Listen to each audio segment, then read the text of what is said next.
Kill la Kill is an anime which has sucked away my soul, killed my dog, and I recommend it for all the wrong reasons. Remember, streaming is free, but so is Rule 34.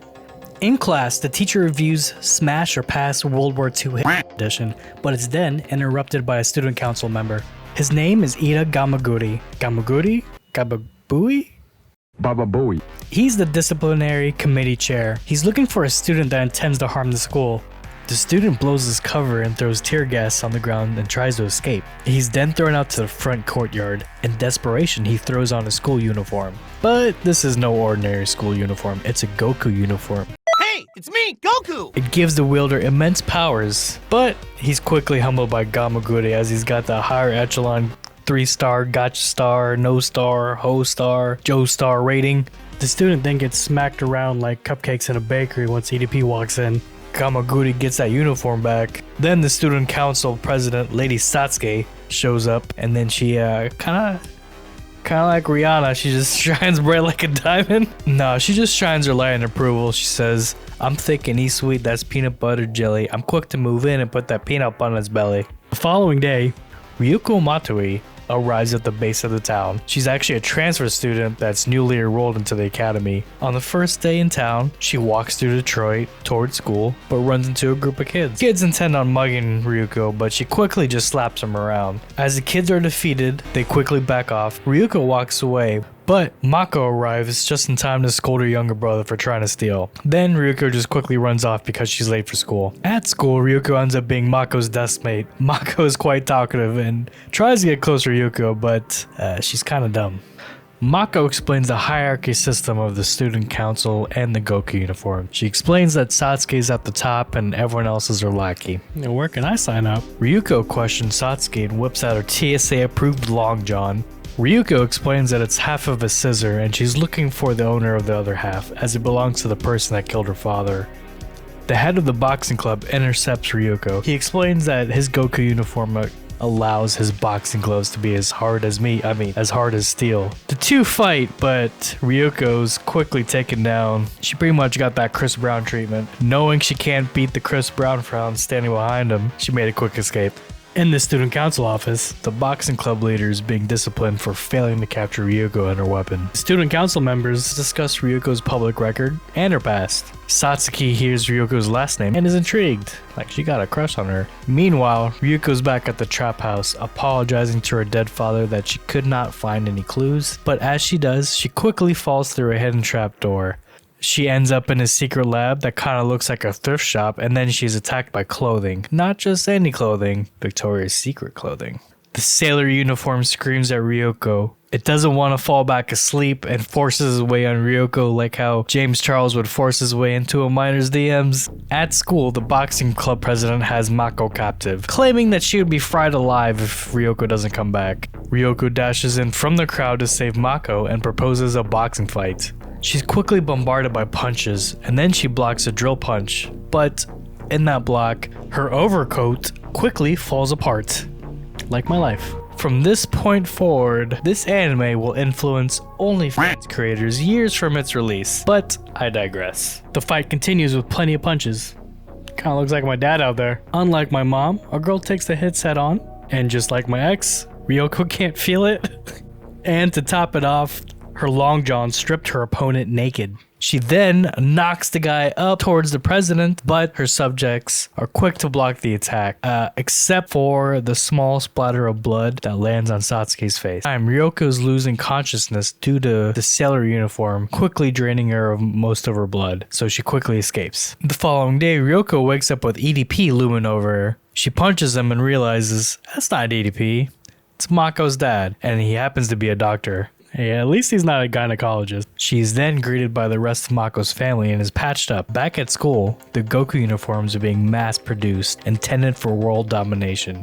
The tennis club captain Omiko introduces herself to Satsuki and delivers a status report on her tennis club. She's adamant that her club will win this arm suppression match disguised as a club tournament. God damn. She's then given a new 2-star Goku suit for her efforts. Back in the slums, Ryuko relives the events at the secret lab. The sailor uniform was awakened by Ryoko's blood. The uniform knows of its powers, but it doesn't have any memories aside that it was made by a scientist, which was Ryoko's dad. Ryuko then names the outfit Senketsu, which means fresh blood. What kind of blood are we talking about? Where is this blood coming from? She then wakes up and heads to school with Mako.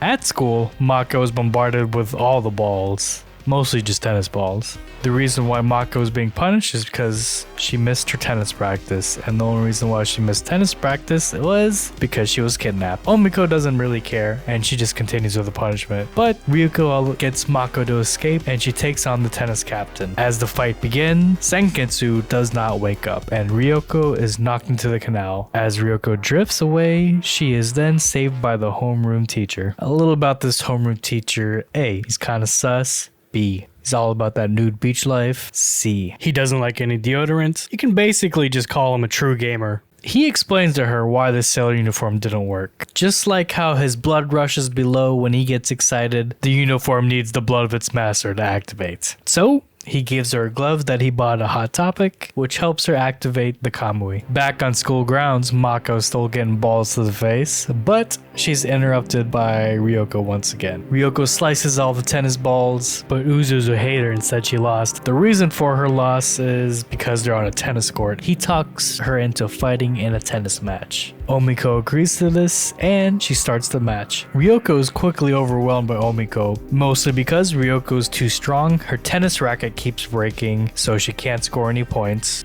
Omiko keeps hitting that tennis moan, distracting Ryuko and me. Senketsu convinces Ryuko to whip out that TSA-approved long john, since it's the only thing that can withstand their power. Satsuki allows them to use the weapon, and the match continues. The volley goes back and forth, but Ryuko ends up ultimately being the winner, and she ends up stripping the clothes of her opponent, like my uncle. After the match, Satsuki personally goes down and challenges Ryuko. On that day, Ryuko learned that Satsuki's meat handling skills far surpasses hers. Because of this, Ryuko has to retreat. In a flashback, a young Satsuki is staring at a KKK uniform. Her dad says this will be her wedding dress in the future. In the present, Satsuki contemplates this moment and realizes that she was being ignorant as to what the wedding truly meant. Our creepy homeroom teacher is giving him a lecture while Ryuko is staring at him menacingly. After class, the teacher avoids her and gets her to meet up with him in a secret location. When they finally meet, Ryuko wants the teacher to spill the beans as to what's going on in school and who killed her father. Mitsuki explains that the Goku uniforms are made up of life fibers. Life fibers have a will on their own just to enhance the wearer's special abilities. He also explains that Kamu uniforms are made up of 100% life fiber and possess godly Rizz. We find out the homeroom teacher is working with Ryuko's dad to stop the Satsuki family, just to stop their plans of world domination. Mitsuki received a letter after Dr. Matoi's death, which instructed him to lead his daughter to find the Kamui suit abandoned at the lab. Mitsuki explains that he was undercover at the academy to try and uncover what's going on at school. He also tells Ryuko to not make unnecessary contact to help reduce any suspicions. But she's free to do anything she likes while they're at their secret meeting spot. God, I love teachers. At school, scientists are holding an experiment where they're making a student wear a suit. This suit was made up of 50% life fibers. Unfortunately, the student could not handle the suit and goes out of control. He then needs to be taken down. They conclude that it's too difficult for your average human to wear a high life fiber count suit. Lady Satsuki is seen entering the family manor. She travels to a secret laboratory. She unlocks Junketsu, same Kamui she saw in her flashback. She was advised to not wear it as it might kill her, but Satsuki scoffs at the notion and says everything will bend to her will. Kinda like how she's bending that back. Junketsu forces his way on her, grabbing her tightly and nearly overwhelming her. Back at the trap house, Mako's family is seen getting ready for bed, accompanied by Ryuko. They took her in as gratitude for saving Mako. The next morning, Ryuko and Mako arrive at school just to be greeted by Satsuki. Why does she always have the high ground? The two engage in a duel as Satsuki releases her Senketsu powers. Ryuko is shocked to see that she also has a Kamo uniform. As the two continue to fight, Senketsu claims that Sasuke is more powerful than Naruto. Ryuko loses a lot of blood during the fight, but is unable to advance. Lady Satsuke's been throwing her around like a mannequin on Victoria's Secret during a Black Friday sale. Senketsu explains that they're being beaten because they're not working as a team. Ryuko is embarrassed to wear the outfit and is unable to release the full potential of her power. Satsuki doesn't have a problem with this because she views that everything that she does is pure and just.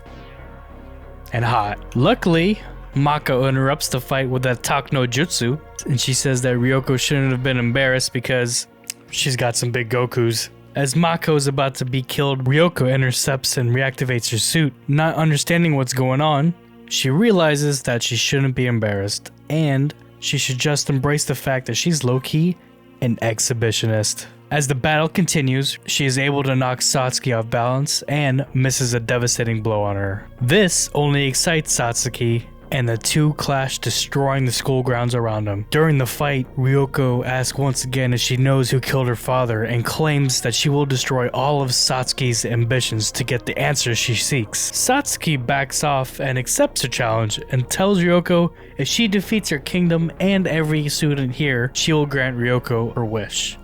A rematch and answers. And an OnlyFans page. At the Mako residence, Ryuko is awakened from a bad dream, and Mako, being Mako, rushes out of bed so she won't be late for school. Meanwhile, Mako's mom is slowly torturing Senketsu via waterboarding. While Mako's mom cleans the suit, Ryuko goes to school with Mako. Today is a special day for the students called No Late Day. No Late Day is a school event that's held once a semester, in which the disciplinary committee whips all the students in shape. The students have to navigate through traps and challenges to make it to school on time. As Gamaguri explains the rules, he's interrupted by Mako. Mako looks at the students and at Gamaguri, and she shouts, "The One Piece! The One Piece is real!" As the courses and traps are being introduced, they realize that everyone only has 3 hours to make it to school ground. As the race starts, they make it to the first checkpoint. They run into another student named Maiko Ogure, who has a broken arm. They agree to help her out because she was hurt, and as they work their way to the second checkpoint, the Mako family drives the Kamo uniform to Ryuko, but are distracted by Ryoko's pants dropping and get into a car accident. The dad gives Senketsu to his son, and he bikes towards Ryuko. Mako gets distracted by cheese, then Ryuko gets cream pied. As Matoro gets close to delivering the uniform, he too gets distracted, and then he wrecks his bike, entrusting his dog Guts to deliver the uniform. Realizing they only have 30 minutes left, the gang looks at a group of students that have already given up and have conducted homeroom class outside. Realizing that they were going to get kicked out of their school and homes, they attempt to study with their dead and vacant eyes. The gang then sees a fully armored bus that holds 1-star Goku students. They quickly decide to commandeer it. Maiko takes the wheel, but the bus is being shot at by civilians. They counter with a machine gun operated by Mako. At this time, Mako comes to truly appreciate the Second Amendment based in America. As the bus is knocked into the air from an explosion, it climbs higher and higher, making it through the school's front gate. As the dog Guts gets closer, Maiko faints from pain, which causes Guts to trip and lose the uniform. Maiko attempts to steal the uniform and reveals she's a part of the disciplinary committee's trap sector. Instead of obeying orders, she wants the uniform to take over the school. She then wears the kamui and activates the full power off the bat, as there's no shame in her game. When she attempts to strike, Senketsu stops her, making her unable to move. Ryuko then one-taps her, Senketsu pukes, and with only a few minutes left, the two rush to class, only to run into a fake wall. They were tricked into believing they're at the school entrance, but then the trap drags them all the way back down to Detroit.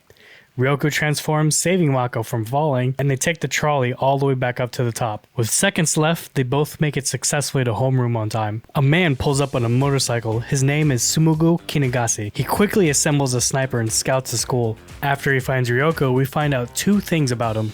1. This man's raw dog in reality. 2. He doesn't like to be interrupted. Ryuko is seen saving Mako from the science committee.